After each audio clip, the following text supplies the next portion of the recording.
For today's video guys, gagawa tayo ng steam egg. Magmikos-mikos muna tayo guys. At ito ang kailangan nating mga sangkap.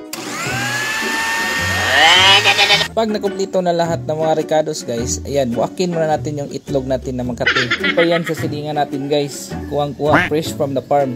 Sunod na naman natin ilagay itong mga magic natin na mga PO2 na mabibili natin sa Agribit Supply. Yan, i-shake muna. At ito ay ang dugos. Yan, kinuha pa natin sa lasang mga guys. Mura na gisag tayo guys, isuod natin sa garapon. Ayan, para i-shake na natin mamaya mga guys. At sa puntong ito, yan, nag-grind na natin yan sa blender guys. Nahimo na po siyang peanut butter. Kanahon na mo patagkaon na niya para sa isda. Pagkahuman, mura na siya og cake guys. Mikas mo na yan insan.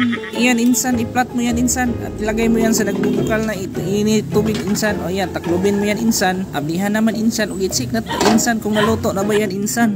Tilawan po na insan kung usay lasa na insan. Yan na siya pagluto sa itong steam egg insan. Bitaw, ayan yung tilawi haki para sa atong isda rabian na. Kumugahi na gani, really to bahog na mga insan. So lipay kaya itong mga butiti mga insan. Gimutang na to sa refrigerator aron dili siya madaot mga insan. Yan na sa pag-reserve, back to back lang na siya mga insan. Kung diri rin tapos sa itong mga kwento mga insan. Dagang salamat.